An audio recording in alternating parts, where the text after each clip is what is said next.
Amsterdam denince aklına ne geliyor? Kanallar, bisikletler, müzeler, renkli evler. Ama ben sana şunu söyleyeyim. Çoğu kişi bu şehri yanlış geziyor.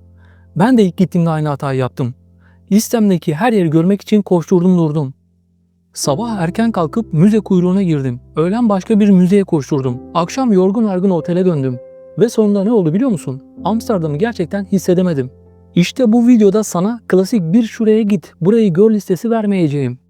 Amsterdam'ı nasıl gezmen gerektiğini, kaç günde keşfetmen, gerçekten nerelere gitmen ve turist tuzaklarına düşmeden bu şehrin ruhunu nasıl hissedebileceğini tüm samimiyetimle, kendi deneyimlerimle anlatacağım. İlk kez gidiyorsan ya da bir daha gitsem daha doğru gezmek istiyorum diyorsan doğru yerdesin. Videonun sonunda çoğu gezginin bilmediği küçük ama çok keyifli bir sürpriz ortam da var. O yüzden sonuna kadar izlemeyi unutma. Amsterdam'a nasıl yaklaşmalısın? Amsterdam küçük görünür ama doğru yaklaşmazsan inanılmaz yorucu olabilir. Ben bunu ilk yerden yaşadım.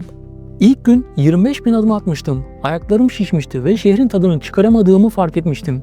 Çünkü burası acele edilecek, gezilecek bir şehir değil. Paris gibi görkemli değil, Roma gibi tarihi değil, Barcelona gibi enerjik değil. Amsterdam farklı.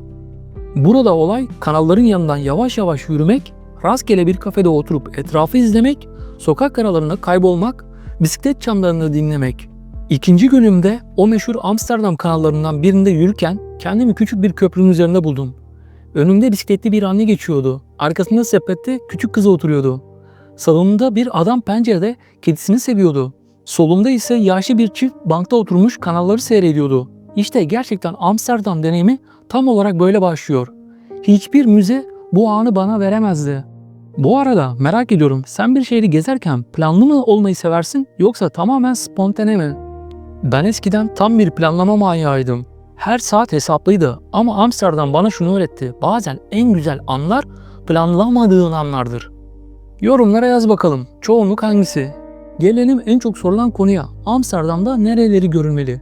Ama benim bakış açımdan turistik broşürlerde görmeyeceğin şekilde anlatacağım. Önce Dam Meydanı. Burası Amsterdam'ın kalbi gibi bir yer. Kraliyet Sarayı burada, ulusal anıt burada, her şey burada başlıyor gibi. Ama açıkçası bir kere görmek yeterli. Çünkü burası turistlerin toplandığı, sokak sanatçılarının gösteri yaptığı biraz kalabalık, biraz gürültülü bir yer. Ben burada fazla vakit geçirmedim ama oradaki kalabalığın enerjisini hissetmek, şehrin nabzını tutmak için önemliydi. Eğer fotoğraf çekeceksen sabah erken saatlerde gel. Öğleden sonra inanılmaz kalabalık oluyor. Sonra Kanallar Bölgesi. Amsterdam'ı Amsterdam'ı yapan yer kesinlikle burası. Amsterdam UNESCO tarafından koruma altına alınan tarihi kanal bölgesi şehrin kalbini oluşturuyor. Ben burada saatlerce yürüdüm. Bazı evlerin pencerelerinden içeriye baktım. Hollandalılar perdelerini açık bırakıyor. Bu bir kültür. Bazı köprülerin üstünde durdum, sadece seyrettim. Yürüyerek gezmek de çok güzel ama eğer zamanın varsa özellikle gün batımında yapılan tekne turları inanılmaz keyifli. Ben gün batımından 1 saat önce binmiştim tekneye. Gökyüzü turuncu pembe olunca kanalların üzerindeki evler inanılmaz bir manzaraya dönüşüyor. Bir de şunu söyleyeyim. Alkollü tekne turlarına binme. Çok gürültü oluyor, tadını çıkaramıyorsun. Sakin küçük tekneleri tercih et. Bir de Jordan var. Burası benim favorim. Biraz daha sakin, biraz daha gerçek Amsterdam. Küçük kafeler, bağımsız sanat galerileri, antika dükkanları, turistik olmayan sokaklar. Ben burada Cafe Tismal'a gittim. Kanal kenarında 1786'dan beri açık olan bir yer. Hollanda birası içtim, etrafı izledim. Yanımdaki masada yerel bir grup arkadaş Hollandaca sohbet ediyordu. Kendimi gerçekten Amsterdam'da hissettim. Bence Amsterdam'ı sevdiren şey müzelerden çok bu sokaklar. Jordan'la kaybolmaktan korkma. En güzel yerler zaten kaybolurken bulunuyor. Peki gezi rotası nasıl olmalı? Bence en ideali 3 gün. Birinci gün şehir merkezi ve kanallar. Sabah Dam Meydanı ve Kraliyet Sarayı'nın önünde fotoğraf. Sonra alışveriş, kısa bir yürüyüş. Öğlenleyin çiçek pazarına uğra. Burası dünyanın tek güzel çiçek pazarı. Lale soğanı al, eve götür. Öğleden sonra kanallar boyunca yürü. Akşam gün batımında kanalda tekne turu. Gece ise Ley Discipline meydanında canlı müzik dinle, bir şeyler ye. İkinci gün müzeler ve Jordan. Sabah Rijksmuseum. Önceden bilet al. En az 2-3 saat ayır. Öğlenleyin ise müze meydanında piknik yap. Burası yerel halkın da favorisi. Öğleden sonra Van Gogh Müzesi. Akşam ise Jordan'da akşam yemeği. Gece ise Jordan sokak aralarında yürü, belki bir caz barına uğra. Üçüncü gün farklı mahalleler ve köyler. Sabah The Pipe semtine git. Albert Kuyp pazarında dolaş. Hollanda peyniri waffle al. Öğlen ise eğer çevresini görmek istiyorsan Zanzihans'a git.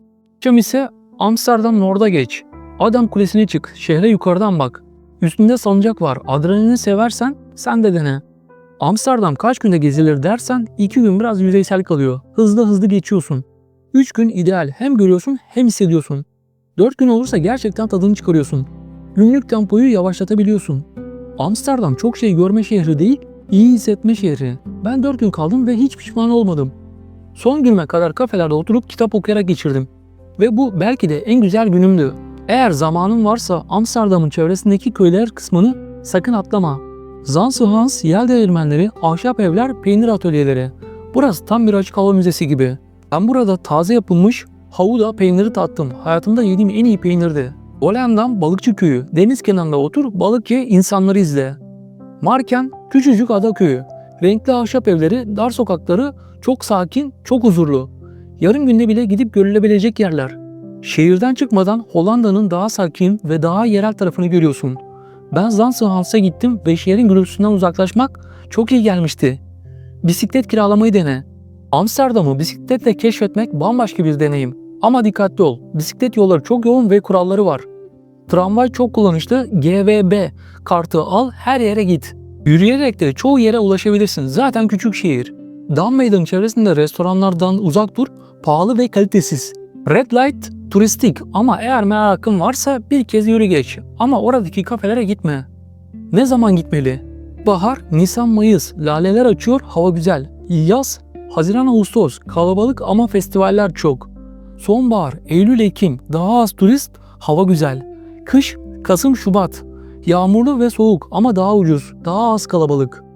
Ben Eylül'de gitmiştim. Hem hava güzeldi hem de çok kalabalık değildi.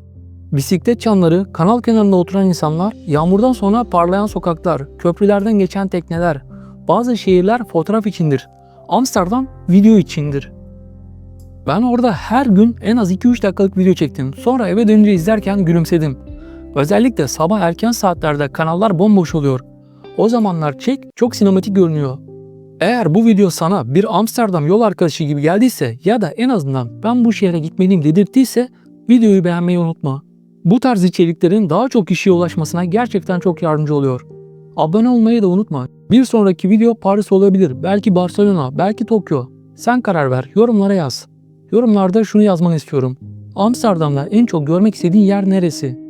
Yoksa daha önce gittin mi? O zaman en sevdiğin an neydi? Ben Amsterdam'da en çok o Jordan'daki küçük kafede geçirdiğim sakin öğleden sonrayı sevdim. Bir sonraki videoda görüşmek üzere, kendine iyi bak. Ve unutma, bazen en güzel yolculuklar planlamadığın yollarda başlar.